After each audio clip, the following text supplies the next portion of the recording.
This is an ABP Life podcast. Ayodhya में राजा अनारण्य को हराने के बाद रावण ने सुमाली, प्रहस्त और विद्युज्जीवा को वापस लंका जाने का आदेश दिया। एक गुप्तचर ने बताया कि कुछ आक्रमणकारियों ने समुद्र के रास्ते लंका पर आक्रमण करने का प्रयत्न किया है, परंतु विश्व विजयी चक्रवर्ती सम्राट बनने का सपना रावण को बार बार लंका वापस जाने से रोक रहा था।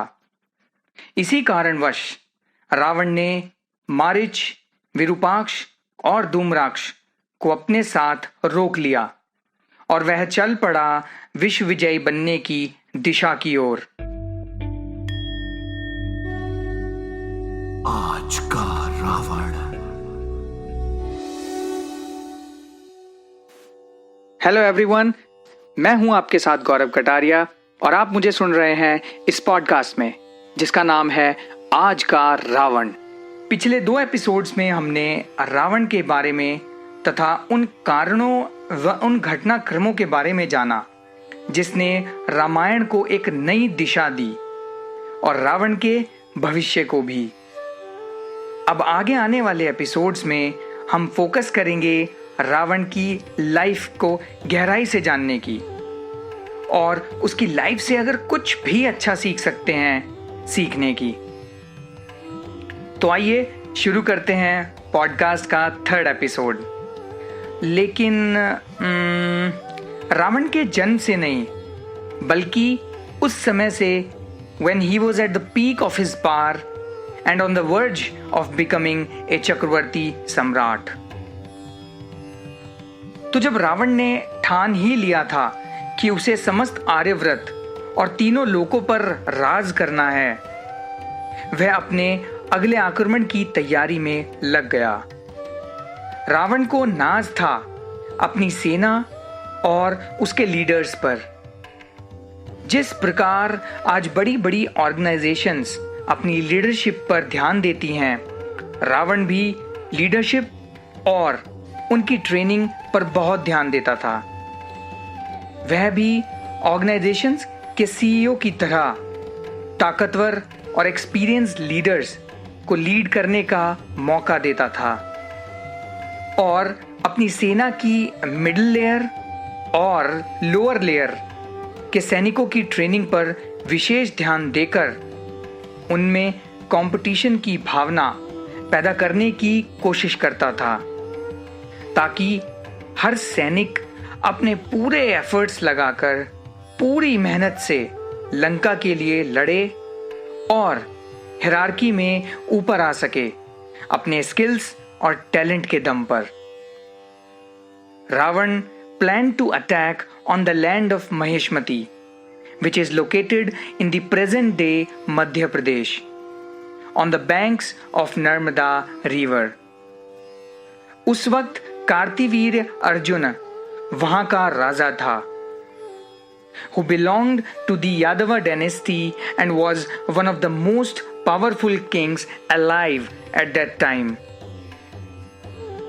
रावण भी कार्तिवीर्य अर्जुन की लीडरशिप और उसकी सेना पर कंट्रोल और कमांड का कायल था, परंतु रावण का अहंकार उसे खुद को ही विश्व का सबसे शक्तिशाली राजा मानने के लिए कन्विंस करता रहता था। According to his plan, he attacked Mahishmati और करीब 21 दिन तक वह युद्ध चला और आखिर में कार्तिवीर्य अर्जुन ने रावण को बंदी बना लिया। इसी के साथ रावण का सारा घमंड चूर चूर हो गया। तभी तो कहते हैं कि घमंड एक वो भ्रम है जो छोटे से लेकर बड़े, अमीर से लेकर गरीब किसी को नहीं बख्शता। रावण को बंदी बनाने के बाद Kartavirya humiliated him in front of his court. जब यह खबर लंका पहुंची तब रावण के पिता ऋषि विश्रवा ने ऋषि पुलत्स्य से प्रार्थना की कि वे महेशमती जाकर कार्तिवीर्य से रावण को छोड़ने का आग्रह करें। ऋषि पुलत्स्य कार्तवीर्य के गुरु थे तथा जैसे ही उसने अपने गुरु को देखा और उसे पता चला कि रावण उसके गुरु पुलत्स्य का पड़पुत्र है, उसने रावण को बंधन मुक्त कर दिया। हमारी संस्कृति में अपने गुरु की आज्ञा या आग्रह को सबसे अधिक सम्मान दिया जाता है। तभी तो कहते हैं कि गुरु गोविंद दोऊ खड़े, काके लागो पाए, बलिहारी गुरु आपनो, जिन गोविंद दियो पताए। रावण को बंधन मुक्त करने के बाद ऋषि पुलत्स्य ने दोनों को अग्नि के सामने एक दूसरे को दोस्ती का हाथ बढ़ाने की आज्ञा दी।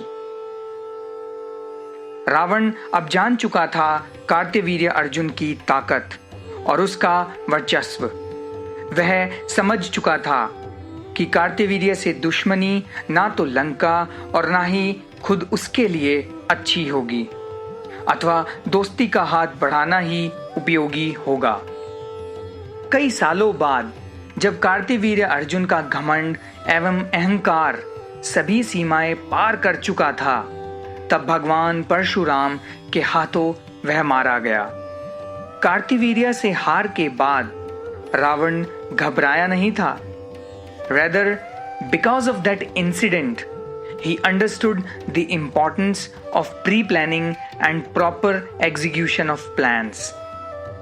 दोस्तों, ऐसा बहुत बार होता है कि हमारी रोजाना की जिंदगी में भी, ऑफिस या इवन कॉर्पोरेट्स में, जहां कई बार हमें जाने अनजाने हार का सामना या कई बार इंसल्ट भी फेस करनी पड़ जाती है, तो ऐसे में उस सिचुएशन पर रिएक्ट ना करके उससे सीख लेकर उस पर विचार करके आगे बढ़ने और अपने आप को इम्प्रूव करने की कोशिश में लग जाना चाहिए, जो कि रावण ने भी किया।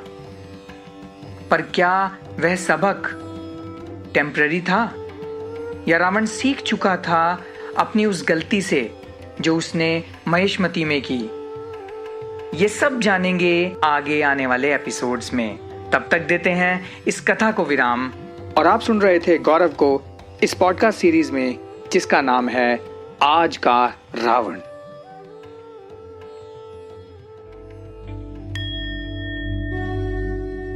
आज का रावण।